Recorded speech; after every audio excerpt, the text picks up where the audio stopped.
5월은 생명이 약동하는 계절입니다. 그리고 5월달은 계절 중에서 계절의 여왕이라고도 부르죠. 또한 이 5월달에 그래서 생명이 약동하기 때문에 사랑이 꽃피고, 그래서 이때에 가정들을 꾸미고 새 출발하는 것을 보게 되죠. 꽃도 피고 나무도 이제 새 순이 나와서 왕성해지고 화려하게 옷을 입죠. 심지어는 짐승들도, 새 공중에 나는 새들도, 물고기들도 5월달이 되면은 이제 번식을 합니다. 사랑을 노래하면서 번식하죠.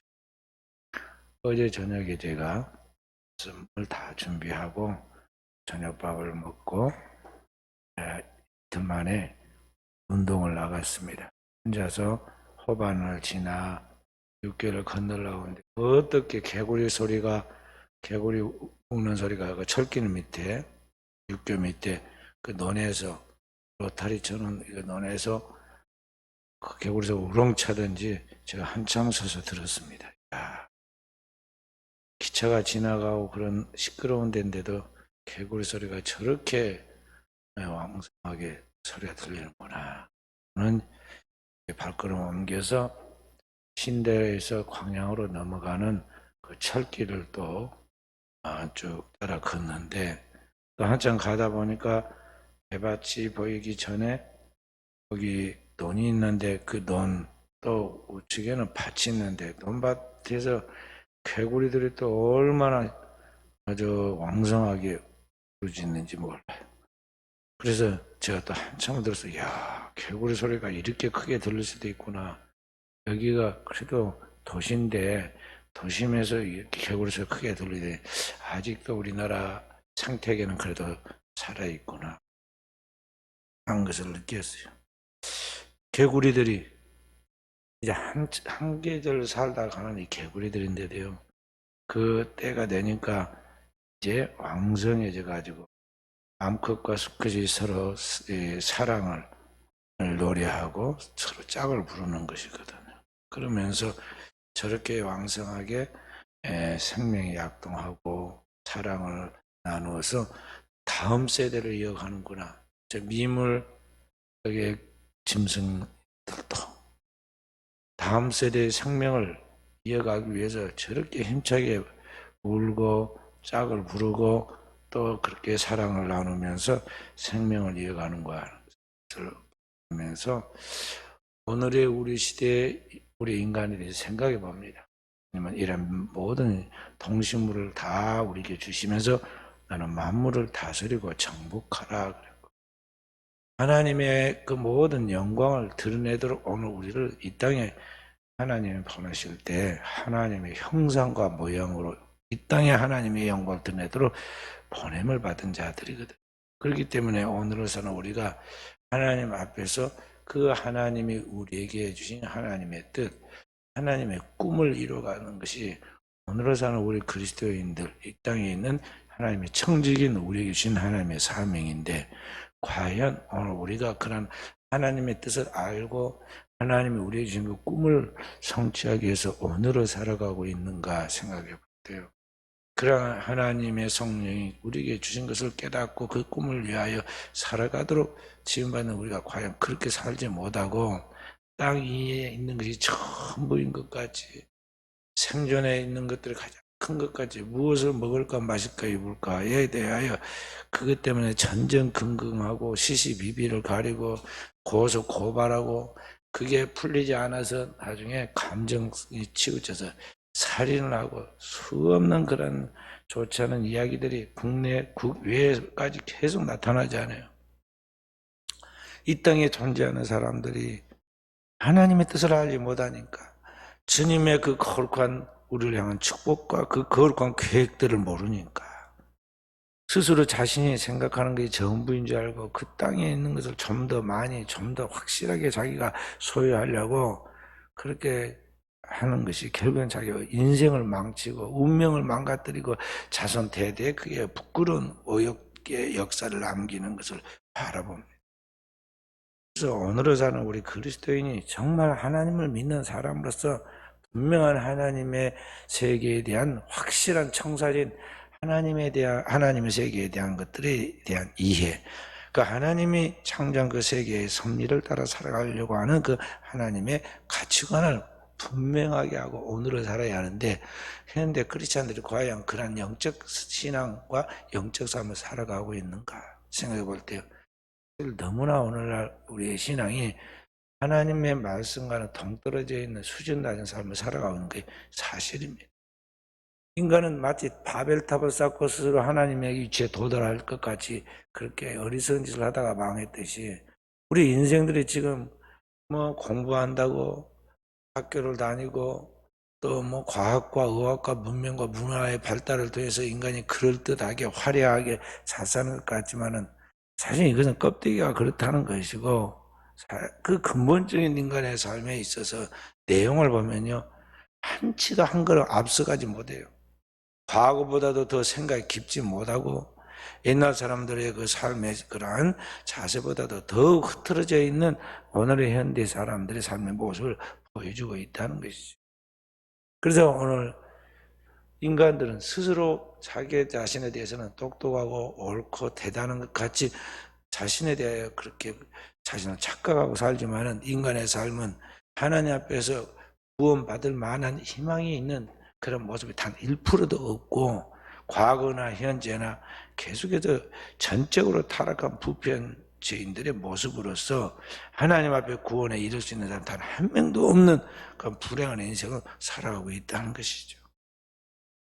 바로 그러한 캄캄한 어둠의 세상에 그리스도인은 과거에도 그랬듯이 오늘날 현대 사람들이, 그리스도인들이 해야 할 것은 뭐냐, 이 어둠의 세상에 하나님의 빛, 생명의 빛을 비추는 빛의 자녀들로 살아가야 돼요. 그래서 주님은 어제는 오늘은 영원토록 우리에게 생명의 빛이 되시고 우리에게 생명의 빛을 비춰주시면서 너희들 세상의 빛이 되어라, 빛의 자녀들처럼 행하라고 우리에게 명령을 하고 있는 것입니다. 우리는 그리스도인으로서 이 주님의 지상 명령을 잘 감당하기 위해서 늘 첫 번째로 성취할 것이 뭐냐면, 내게 하나님이 주신 그 하나님의 성령의 꿈, 하나님의 나라에 대한 확실한 비전이 있고 그것을 위해 오늘은 살아가고 있는가, 자기를 성찰해야 돼요. 그렇지 않으면 오늘 우리 속에 세상 사람과 똑같은 가치관을 따라서 사는 이 생존의 이 물질이 최우선순위가 돼가지고 그것을 쫓아가서 전전긍긍하고 최선을 다하지만은 그렇게 몸이 고생만 하고 인간의 머리만 복잡할 뿐이지 나아진 것이 없다는 거죠. 이 땅에 있는 것은요, 경험을 통해서 사람들이 뭐라고 이야기했냐면, 작은 복은 사람의 손에 달렸고 노래가는 데 달렸다는 거죠. 큰 복은 하늘에 내린다고 그랬어요. 큰 부자 하늘, 그런 말 많이 들어보셨잖아요. 그래서 자기가 노력한다고, 자기가 뭐 전략하고 또 자기가 뭐 열심히 노력한다고 해가지고 그렇게 잘 사는 게 아니에요. 안 믿는 사람들의 그런 용어로 말하자면 우연히 운이 좋아서 어떻게 하다 보니까 그렇게 되었다고 그러잖아요. 근데 그게 아니에요.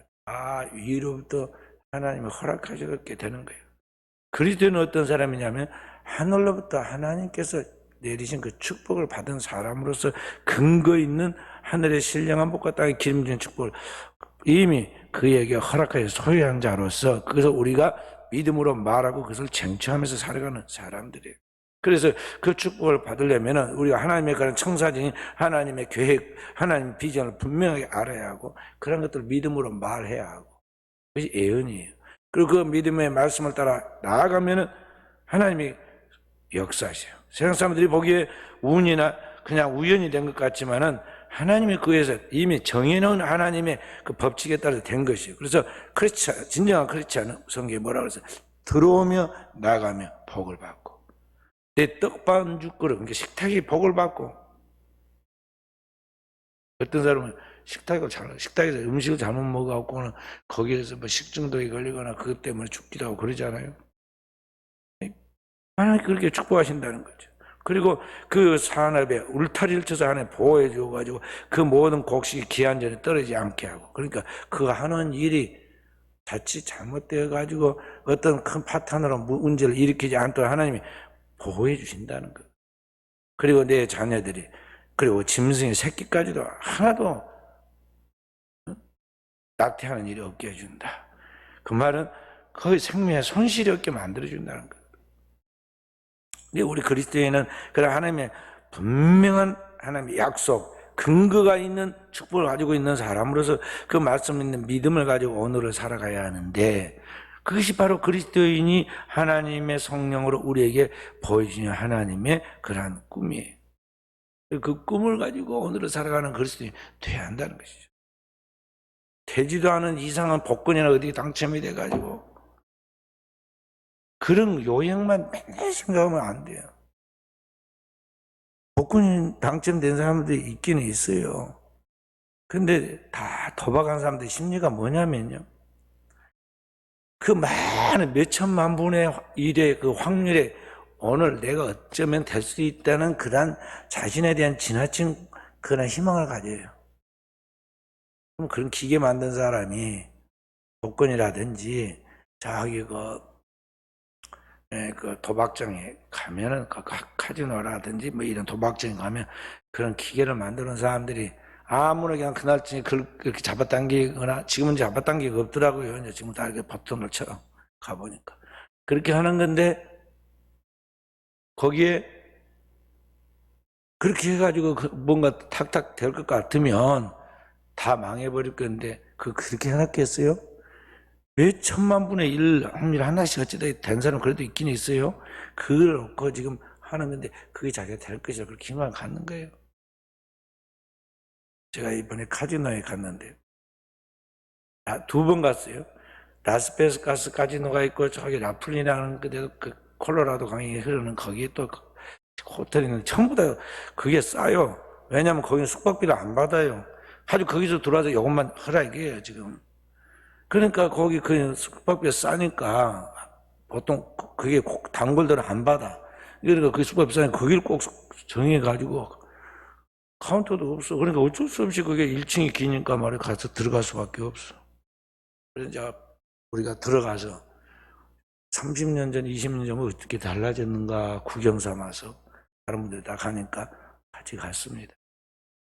가고 보니까 달라진 건 아무것도 없어요. 카지노에 가면 3가지 없는 거였는데 거울이었고 창문이었고 뭐가 없어? 시계가 없어. 지금도 없어. 그리고 숙소에는 커피 끓이면 커피포트도 없고 물도 없어요. 어디로 가냐면 카지노에 거기 가가지고 거기 앉아있으면요 물도 갖다 줘, 술도 갖다 줘, 다 갖다 줘요. 거기서 먹으라 이게. 그리고 호텔 시트는 깨끗해요. 최고급 시트. 왜냐면 안 자거든요 거기서. 그러니까 아주 그렇게 해놓고 그것도 깨끗한 1년 만에 바꿔요. 중부시장에 딱 내놓으면 중부시장에서는 그게 최고 깨끗하고 좋은 거니까 또 금방 사가버려. 그럼 그것만 갖다 놓은 게 들어올 때만 기분이 좋죠. 잔 사람은 거의 없어. 근데 거기 가서 봤습니다. 보니 나이가 드신 할아버지 할머니들부터 시작해서 몸이 불편하신 분들까지 전부 다 거기 와 있지. 복도에나 숙소에는 사람이 보이질 않아. 저하고 같이 이제 한방을 쓰는 우리 목사님 어제 와서 다녀와가지고 목사님 식사 한번 대접하려고 그랬는데 같이 식사하자고 그래서 그 마음이 고와서 식사를 같이 했습니다. 그리고 제 집사람이 같이 식사를 했는데 그 목사님과 이제 둘이서 또 다른 분이랑 같이 이제 이렇게 옵니다. 이제 옛날에 이렇게 잡아당기려는 건데 이건 버튼으로 하잖아요. 그 다음에 뭔 지금은 현찰을 돈을 넣는 건지 아니면 뭐 표를 사갖고 오는 건지 하여간 뭐 그런 걸 가지고 하더라고요. 그래서 안 해봐서 이제 구경을 막 이렇게 했어요. 네, 구경을 했는데 그것은 별로 재미가 없고 이제 뭐 그 저기 지난번에 그 넷플릭스에서 한 카지노라는 드라마가 있었는데 그 드라마에서 보니까 거기가 뭐 이렇게 사람을 앉혀놓고 이렇게 막 뭘 하더라고요.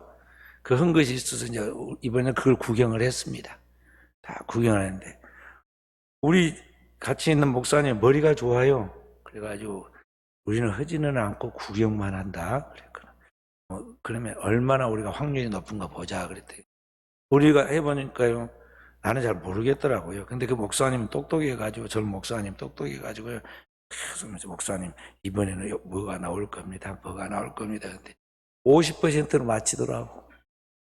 그럼 50% 맞히면 대단한 거예요. 대단한 거예요. 그거는. 이제 그러면 어떻게 했어요? 그 다음에 내가 해보니까 50%를 맞히더라. 그럼 해보면 나 분명히 될 거야. 그리고 도전하지 않겠어요?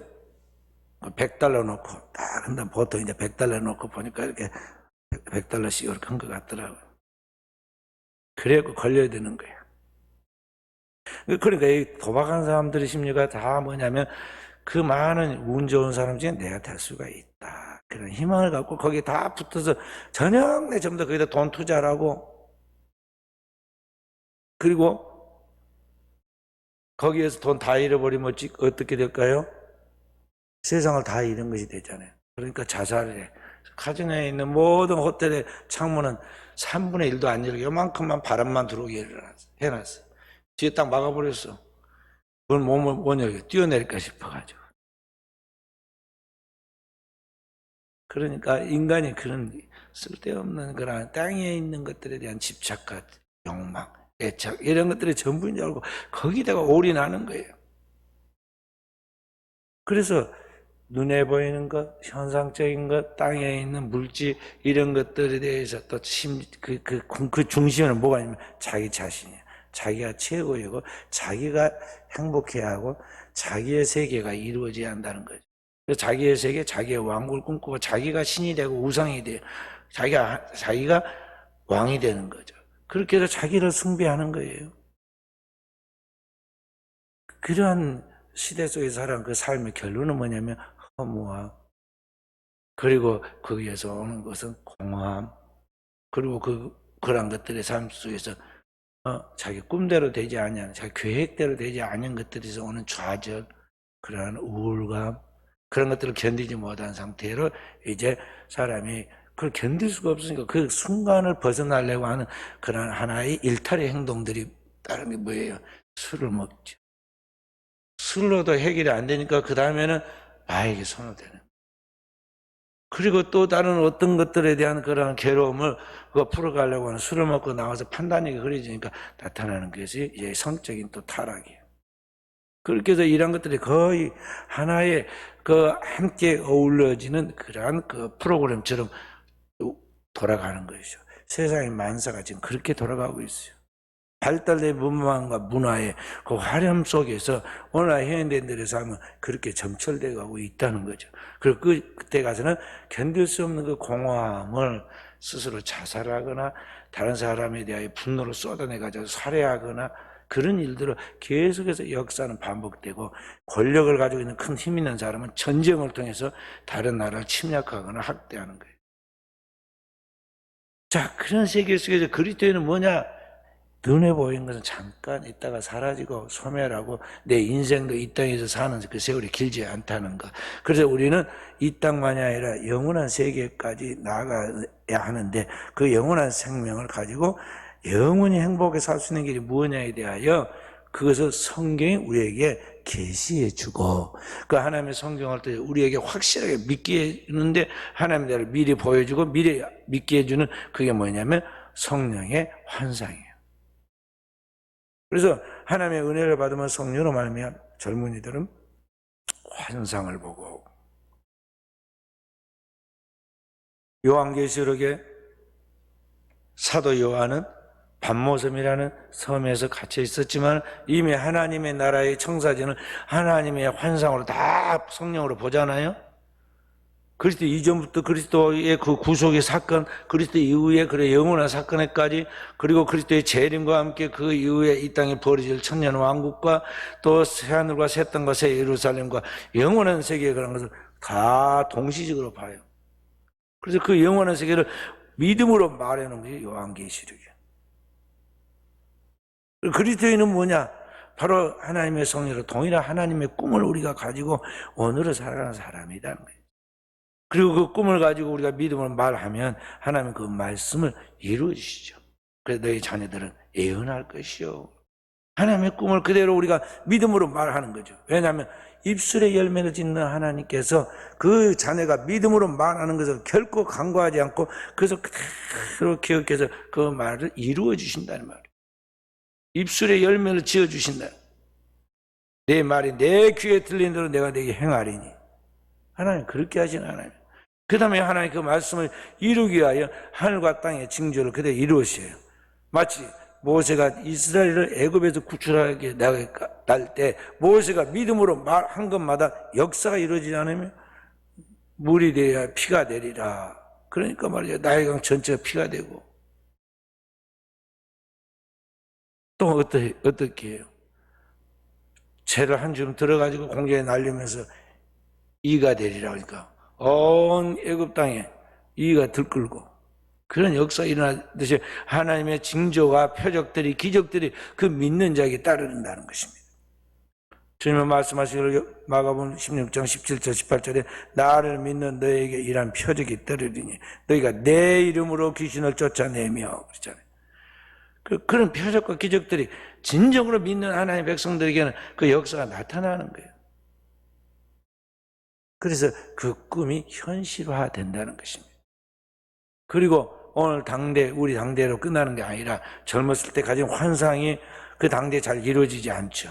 그래서 우리가 막 슬픔과 좌절에 빠지고 내가 망상을 가졌나 그렇게 생각을 하기도 합니다. 그러나 그 꿈은 유효하여 결국에는 하나님께서 그 환상을 이루어 주시죠. 그래서 나중에 보면 그가 자라서 결혼을 하고 자녀를 낳았는데 그 부모가 가졌던 꿈보다 더 큰 꿈을 자녀를 통해서 하나님이 이루어가는 걸 눈으로 역력하게 봅니다.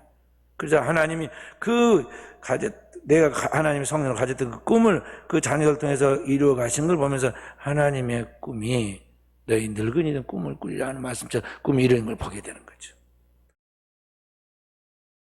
신명기 3장에도 보면 그게 나오고 창세기에도 보면 야곱의 이야기도 나오는데요. 그 모세가 죽을 때 또 야곱이 죽을 때 똑같은 그런 장면이 나옵니다.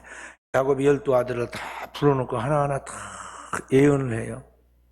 그런데 그 예언이 그냥 단순한 예언으로 끝나는 것이 아니라 그 자녀들의 미래의 운명이 되고 그들의 모든 삶에 축복이 된 걸 볼 수가 있어요. 모세가 이스라엘 12지파를 놓고 하나하나 기도를 하는데 그게 다 그들의 미래에 대한 하나님의 계획들이 그들에 나타나면서 볼 수가 있어요. 그러니까 너희 젊은이들은 환상 늙은이는 꿈을 꾸라는 하나님의 말씀이 성령 안에서 그대로 성취된다는 것입니다.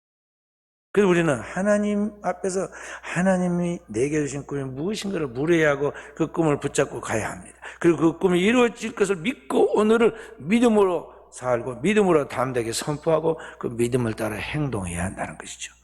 그런 하나님의 꿈은 거룩한 교회, 주의 몸된 교회를 통해서 완성해 가기 때문에 우리는 교회를 통해서 서로 격려하고 힘을 합하고 사소한 것이 목을 걸면 안 돼요. 그리고 내 감정에 매이지 마. 제발 자기의 감정에 매이지 마라. 인간이 제일 문제가 뭐냐면요. 이 감정에 다스림을 못해요. 가인과 아벨이 형제였는데 가인이 아벨을 죽이잖아요. 감정 때문에 그랬어요. 마음에 일어난 시기심, 그 분노감에 순간적으로 자기도 모르게 가서 동생을 돌로 쳐서 죽이잖아요. 인간의 감정이 좋을 때는 굉장한 시너지를 발휘합니다. 그래서 엄청난 창의력을 가지고 일들을 하고 분위기를 막 돋구고 그러지만은요. 그 감정이 딱 뒤집어져 버리면 정말 마귀가 틈을 탑니다. 그래서 감정을 뒤집어 놓으면은요. 이게 그 어떤 것도 막을 수 없는 지옥에서 나는 불꽃과 같은 무서운 일들이 벌어지게 돼요. 감정. 이 감정을 성령으로 다스려야 돼요. 지난 3월 달에 제가 필리핀을 갔다 왔는데 너무너무 막 감정이 고조돼가지고 막 신이 났어요.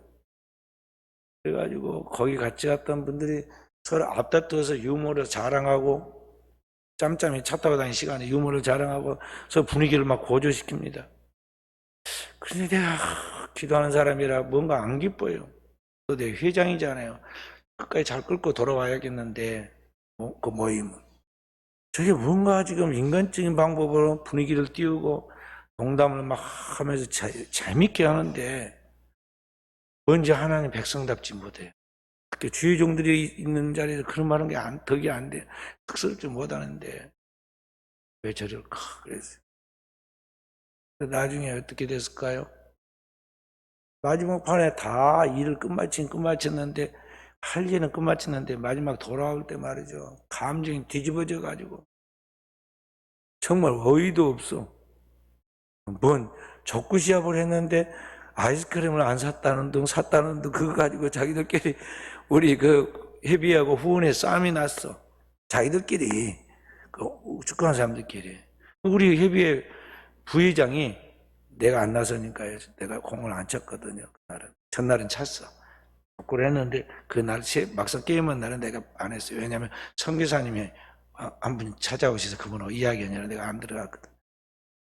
근데 거기서 우리 편이 일부러 뭐라고 그랬냐면요. 야, 회비에 기분 나쁘게 하면 나중에 협력 안 할까 싶으니까 져줘야 한다. 막 그랬단 말이에요. 그랬는데, 저긴 졌는데 문제는 아이스크림을 진 사람들이 사야 하는데 부회장이 샀다는 거예요. 다음 회장 될 사람이 저를 이어서 회장 될 사람을 샀다는 거예요. 누가 사면 어때요? 근데 그걸로 끝나야 하는데 그것 때문에 기분이 나빠가지고 뭐 어쩌고저쩌고 그래요.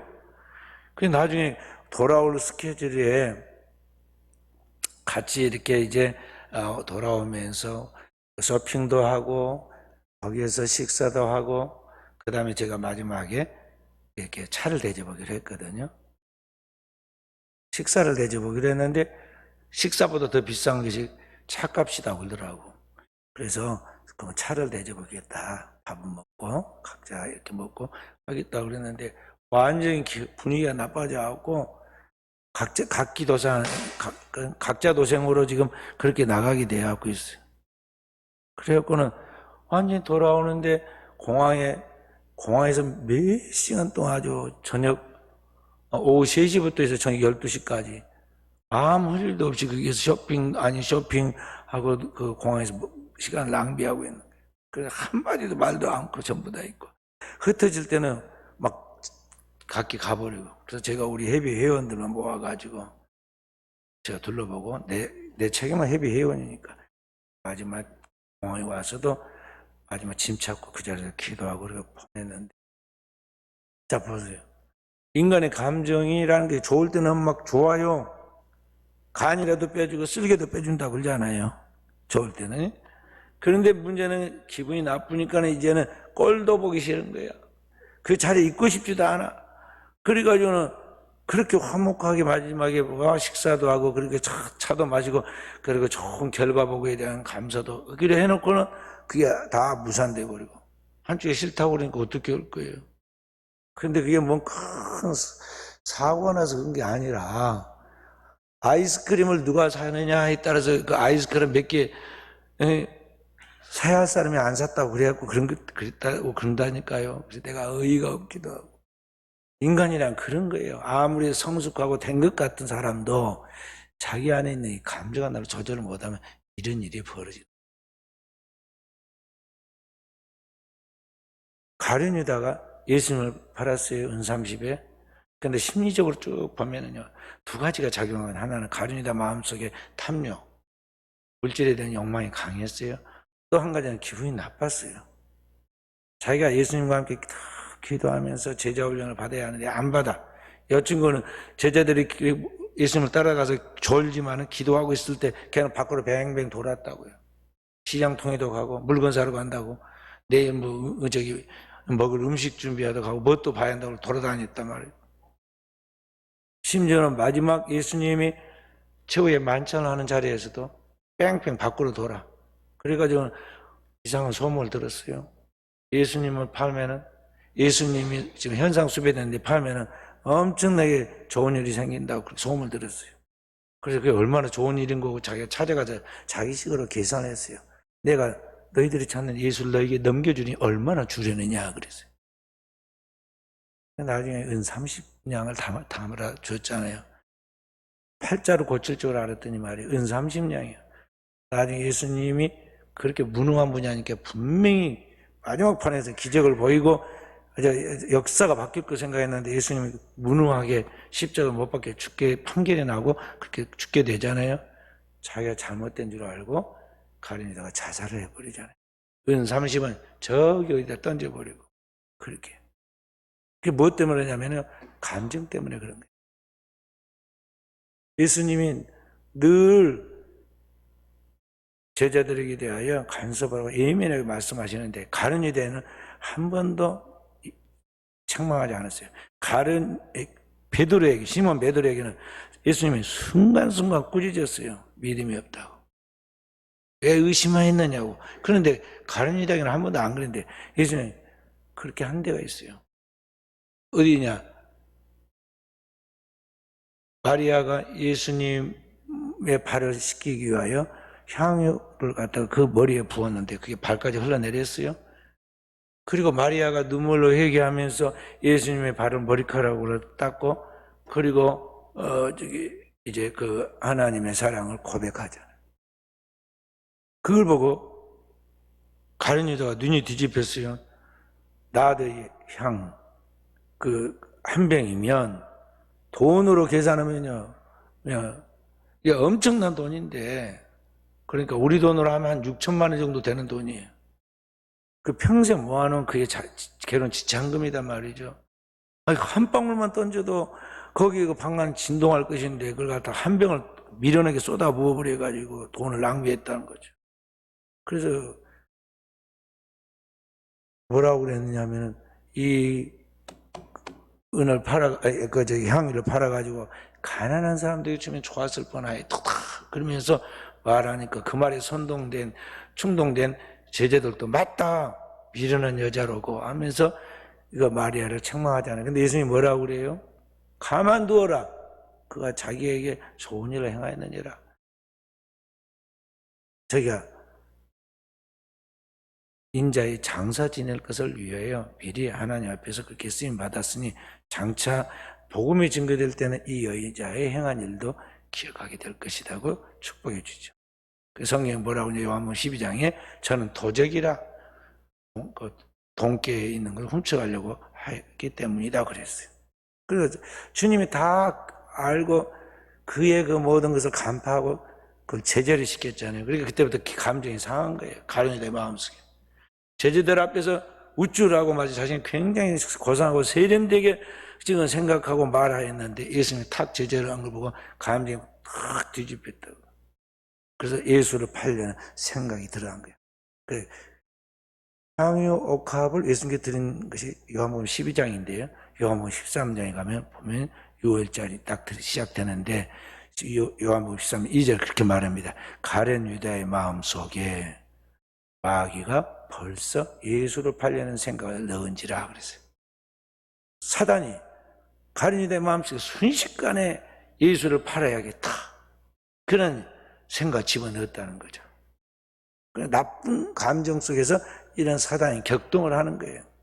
우리 그리스도인들이 늘 영적으로 깨어있어서 자기의 영혼이 이렇게 육신의 감정에 의해서 격동되어서 하나님의 선한 일을 그르치지 않도록 우리는 영혼의 자기 관리를 해야 하고, 이 자기 자신의 이거 정신적인 그러한 위생을 잘 하나님의 말씀을 통제하도록 훈련을 시켜야 하는 것입니다. 그래서 오늘을 살아온 우리 그리스도인들은 이 하나님 앞에서 성령으로 살고 성령으로 행하는 영적인 삶을 살아가면서 하나님이 우리 모든 크리스찬들에게, 그리고 오늘 살아가는 나에게 주신 하나님의 그 성령의 그 꿈을 분명하게 이루도록 하기 위해서 하나하나 매일매일 자신의 삶을 점검하고 그것을 하나씩 이뤄가도록 진보시키고, 그리고 그런 것들에 대한 결과를 살펴보면서 땅 위에 있는 것들은 스치는 시로 지나가야 돼. 집착과 애착을 버리고, 세상 사람은 거기에 목을 걸지만은요, 집착과 애착을 버리고 나아가라는 거죠. 왜냐? 땅에 있는 것은요, 영혼이 사느냐 영혼이 죽느냐의 그런 영생의 문제에 있어 죽고 사는 문제가 아니에요. 조금 손해를 보고 조금 이익을 보고, 조금 높아지고 조금 낮아지고, 아주 그런 거예요. 하나님 앞에서보다 작은 것이단 말이에요, 땅의 것은. 세상 사람은 큰 것이지만 땅에서는 작은 것이에요. 속으면 안 돼요. 그래서 저는 딱딱 정했습니다, 제 마음속에. 속더라도 믿어준다. 나를 속인 사람 많거든요. 거짓말 나한테 수술한 사람이 많아. 그래서 내가 먼저 속이지는 않아. 미련스럽게 나는 속아줘. 속더라도 내가 속아준 내가 잘못이 아니라 속인 사람이 잘못이니까 내가 먼저 영악하게 그걸 벗어나려고 그렇게 하지는 않아요. 속달에 믿어준다. 손해보더라도 원칙대로 나아간다. 나는 더 규칙을 정하지 않으면 나도 흔들리거든요. 그렇게 나가려고 그래야 돼. 왜냐하면 땅의 것은 죽고 사는 문제가 아니기 때문에 그러하다는 거예요. 그렇지, 저 사람은 저렇게 바보같이 당하고 하는가 하고 계속 그 사람은 한번 골탕을 먹이고 이용해 먹은 사람은 계속 그 사람 미련한 자로 계속 속입니다. 그래서 기분이 나쁘기도 하지만은요, 그러더라도 내가 그 사람을 따라설 수는 없어. 그는 그고 나는 나야. 확실히 다른 존재란 말이죠. 그러니까 나도예요. 그리스도는 자기 길을 걸어가야 돼. 하나님 앞에서 정한 자기 길을 걸어가라는 거죠. 그렇게 나아가면 하나님께서 우리의 꿈을 이제 이루어 주십니다. 그리고 오늘 우리처럼 계산적으로 이루어 주신 게 아니라 하나님이 큰 덩어리로 크게 움직이세요. 한 시대씩 움직입니다. 30년 한 세대로 잡고요. 한 세대씩 움직여. 아브라함의 꿈을 하나님이 이삭의 꿈을 야곱에게 이루고 야곱의 꿈을 그 아들 요셉에게 이루어 가시잖아요. 근데 거기 보면은요, 야곱이 이루지 못한 꿈들이 있어요. 야곱이 굉장한 꿈을 꿨잖아요. 그래서 어디예요, 거기? 베델에서 집을 떠나서 처음으로 그 들에서 잠을 잘 때 꿈을 꾸니까 하늘에 열리고 하나님 앞에서 사닥다리가 내려와가지고 천사가 오르락 내려가고 그 꼭대기에 하나님이 서서 야곱을 축복한 이야기가 나오지 않아요? 근데 실질적으로는 야곱의 생에 그렇게 빛나는 장면이 없어요. 맨날 그때부터 20년간 종살이 살고 그의 생애는 고난의 생이에요. 근데 나중에 어떻게 꿈을 이루어주세요? 그 아들 요셉을 통해서 그 형제간들 가운데 그 감정의 갈등으로 인해서 애굽으로 팔려 나갔던 이 요셉으로 인해서 야곱의 꿈이 이루어지잖아요. 이 야곱은 그의 생애 현재보다도 미래가 더 나아지죠. 그러니까 그가 이제 그렇게 고생을 하고 살다가 그 아들 요셉을 따라서 애굽으로 갔는데 애굽에서 보낸 세월이 15년 정도 됩니다. 15년. 근데 그 15년 동안 얼마나 대우받았습니까? 애굽을 구원하는 구원자인 요셉의 아버지라고 그래요. 왕부터 시작해서 모든 백성들이 그 야곱을 축복하고 칭찬하고 그의 가정을 굉장히 존중해 주고 그런 것을 보여줄 수가 있어요. 그가 죽었을 때는 어떻게 합니까? 왕이 죽은 것 같이 똑같이 대우해요. 그의 몸에다가 그 썩지 말고 방부제와 함께 그 향을 넣는데 며칠이 걸렸다고 그래요, 성경에? 40일이 걸렸다고 그래요. 향을 넣는데 막 그게 썩지 말고. 그리고 그 사람, 그 야곱의 죽음을 애도하는 것이 70일이었어. 2달, 열흘 동안 그 평범했던 그 히브리 사람 야곱의 죽음을 온 애굽 사람들이 이스라엘 백성과 함께 애통해하면서 애국했단 말이에요. 그리고 그의 죽음을 존중해가지고 그가 유언한 대로 이 야곱의 시신을 저 가나안 땅에 그 할아버지 아브라함 그 아버지 이삭이 묻혀있는 막벨라 굴에 장서 지내주죠. 그때는 애굽의 모든 문무백관이 왕만 빼놓고 다 따라가서 거기서 그 장례를 지내고.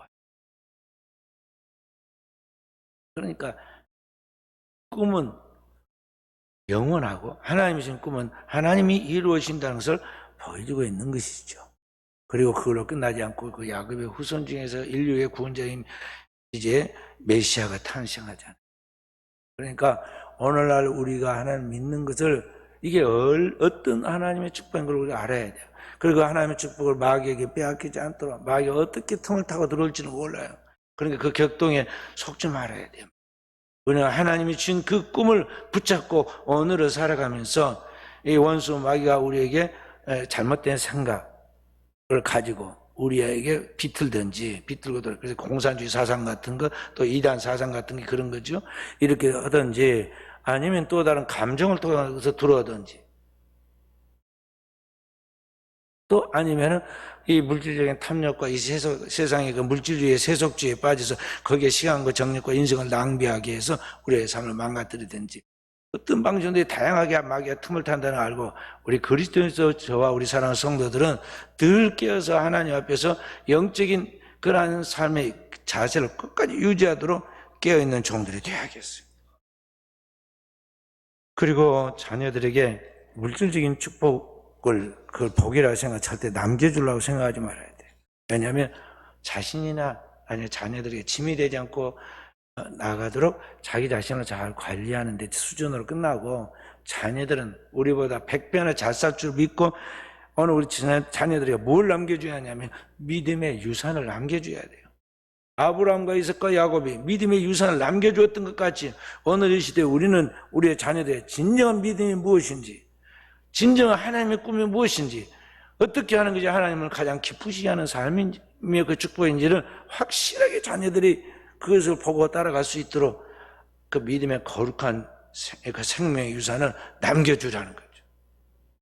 두둥지둥 살다가 어느 날 부모가 자녀들에게 잘못된 것을 남겨주면 어떻게 되겠어요? 자녀들은 부모를 보고 살아가는 그런 부모의 소산이에요. 다시 말해서 부모가 하나의 거울이 되어서 자녀들은 그대로 부모를 따라서 보고 듣고 배워간다는 것이죠. 그러니까 부모의 삶은 숨길 수가 없어요. 부모가 살아가는 삶은 그대로 자녀에게 유산되는 거예요. 가만히 보면은 누구 자식인가 다 동네에 알 수 있잖아요. 생긴 걸 보니까 딱 그 아버지가 누구고 자녀가 누구다 알 수 있어요. 어떻게 그렇게 그 핏덩이로 태어났는데 부모를 그대로 닮을까요? 그 나중에 보면 하는 짓도 닮고 특기도 닮고 다 닮아요. 그러니까 이 부모의 모든 것을 숨길 수 없듯이 우리의 삶의 모든 것들은 그대로 자녀에게 그대로 흘러 들어간다는 걸 알아야 한다는 거죠. 자녀들이 부모가 먹은 음식을 먹습니다. 부모가 땡초를 좋아하면 자식도 땡초를 좋아합니다. 비빔밥을 좋아하면 자녀도 좋아합니다. 부모가 이런 밀가루를 싫어하면 자녀도 밀가루를 싫어합니다. 희한하게 그래요. 그러니까 부모가 어떤 신앙관을 가지고 어떻게 살았는가 하는 것은 자녀에게 그대로 남는다는 걸 알아야 돼요. 숨길 수가 없어요.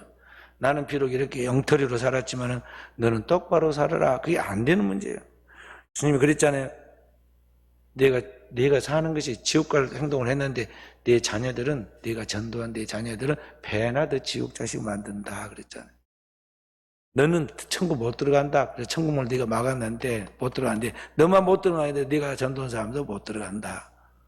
이게 만들었다 네가 그렇게 말하잖아요. 그러니까 우리는 절대 숨길 수 없다는 걸 알아야 돼요. 그래서 자녀들에게 이 믿음의 거룩한 유산을 남겨줘야 하는데 이게 쉬운 일이 아니에요. 첫째는 내가 하나님 앞에 진정한 주님의 자녀가 되는 거예요.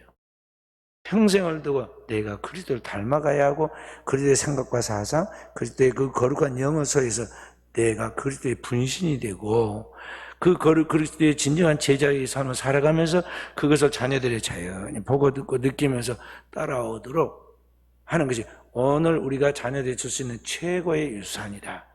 그래서 알고 오늘 또 이 믿음의 길에서 승리하도록 이 믿음의 길을 걸어감으로 오늘 우리의 인생이 후회하지 않는 헛되지 않는 인생이 되도록 깨어있는 우리 사람 모든 성도들이 되어지기를 주님의 이름으로 축원드립니다.